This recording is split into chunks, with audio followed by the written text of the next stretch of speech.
Dependendo da mão do cozinheiro, da cozinheira, o sal, ele pode levantar o prato como ele pode destruir um prato. A mesma coisa vale para o nosso corpo. Acompanha nosso vídeo de hoje.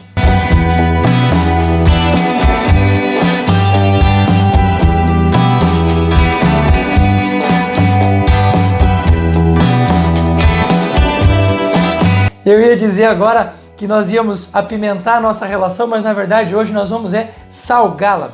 Bom, o que um neurocientista poderia se interessar em relação à questão do sal?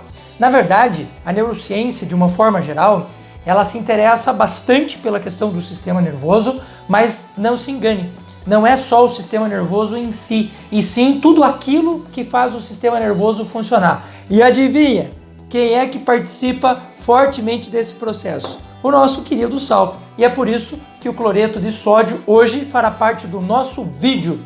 A Organização Mundial da Saúde determinou em 2012, foi publicado lá um documento em que há uma recomendação sobre a quantidade de sal que as pessoas podem consumir por dia.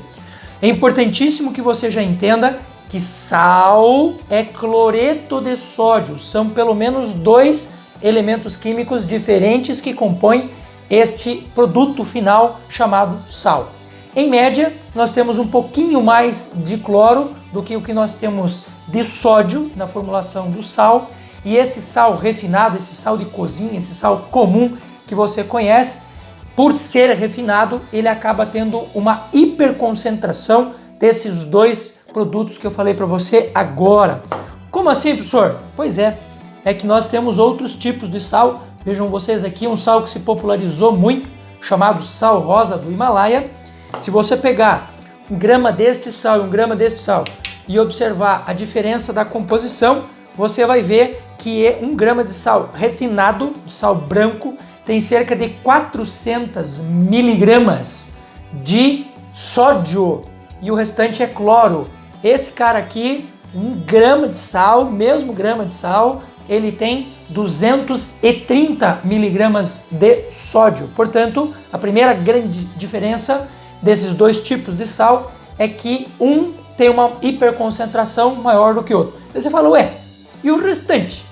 Como assim? O que compõe? Então, esse sal do Himalaia, ou o nosso sal integral marinho, ele contém cerca de 83 minerais a mais do que o cloreto de sódio tem na sua formulação comum. Portanto, de cara eu já posso dizer para você, sem a menor sombra de dúvida, é muito melhor você usar o sal integral ou esse sal rosa aí do Himalaia, o que é verdadeiro, o que realmente é feito lá, é extraído lá do Himalaia, porque esse tem uma quantidade de minerais muito maior e faz muito bem para a nossa saúde. Bom, vamos entender a diferença dos 2 e a função dos 2 na nossa vida. Então, o cloro, ele é um elemento extremamente corrosivo e oxidante.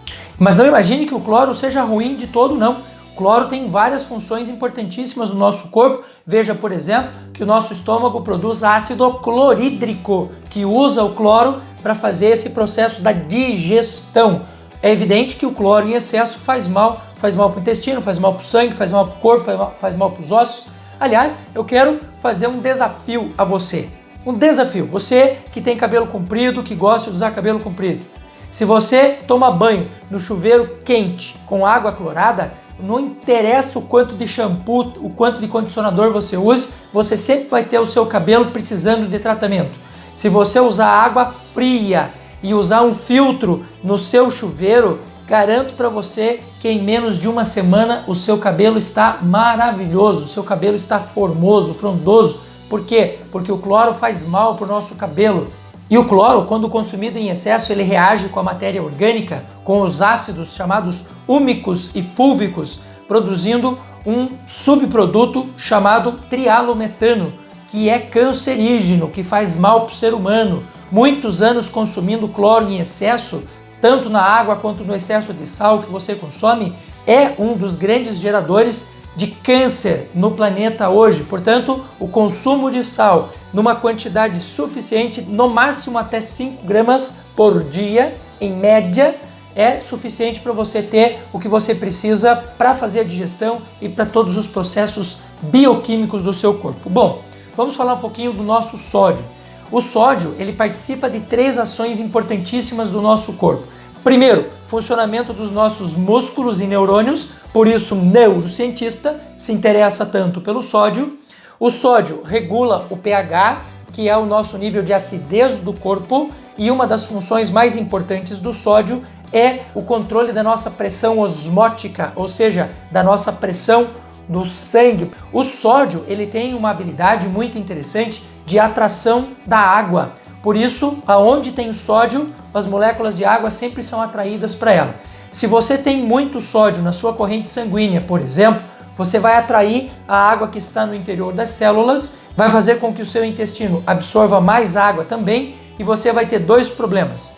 Você pode ter pressão alta, você tem muito líquido percorrendo as suas veias, seus vasos sanguíneos, e você também sofrerá de retenção de líquidos. Portanto, eu quero dar a você agora uma dica, uma forma bem bacana de você usar o sal de tal forma que ele seja benéfico para o corpo e você nunca erre a mão.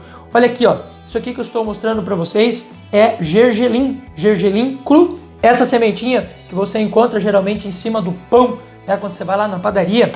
Se você pegar uma xícara de gergelim, uma xícara, põe na sua frigideira e dá uma tostada nele, não precisa queimar, só uma tostada.